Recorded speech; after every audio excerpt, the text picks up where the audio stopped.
Bonjour à tous, j'espère que vous serez vigilants à mon égard, car c'est la première fois que j'essaie de créer un tuto. En effet, depuis plus de 30 ans, je pompe sans vergogne tout ce qui peut passer comme tuto sur Internet, et je me suis dit que pour une fois, c'était à mon tour d'essayer d'apporter ma contribution. Aujourd'hui, ce tuto va porter sur le démontage d'une pompe immergée de type Enel, quand elle s'est arrêtée de fonctionner. Ce démontage est un peu compliqué quand on ne connaît pas, et ça pourra peut-être servir à quelques-uns d'entre vous pour éviter des bêtises. Alors au début ça n'est pas très compliqué, il suffit d'enlever les vis qui se trouvent dessous et dessus et d'enlever les capots plastiques qui peuvent gêner un petit peu. Après il faut enlever ce cache noir. Au milieu du bouton rouge il y a un petit tampon en caoutchouc qu'il faut enlever avec un petit tournevis. Dessous il y a une vis à sortir et après il faut faire des trous dans l'étiquette qui est au-dessus, en bas à droite et à gauche.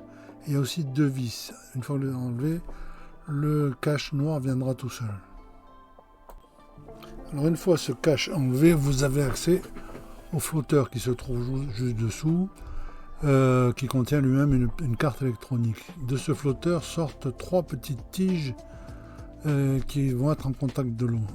Ces tiges n'ont pas la même longueur et ça va correspondre aux trois positions du bouton qui va vous permettre de paramétrer à quelle hauteur d'eau vous voulez déclencher le système. Vous pouvez maintenant brancher votre pompe et pour faire un essai sur ces tiges métalliques qui sortent, qui créent le contact. Vous ne risquez rien, c'est de la basse tension. Vérifiez simplement que ces tiges ne sont pas entartrées par du calcaire, auquel cas un petit coup de papier de verre très fin ça suffirait. Et après, avec une lame de tournevis par exemple, essayez de faire le contact entre chacune des tiges pour voir ce que ça donne.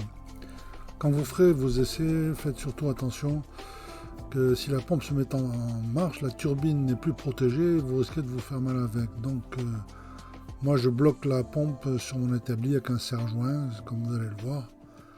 Et je fais attention à ce que je fais à ce moment-là. Si ça ne démarre pas, malheureusement, il est probable que la carte électronique a rendu l'âme. Et là, soit vous essayez de la remplacer, soit vous achetez une autre pompe.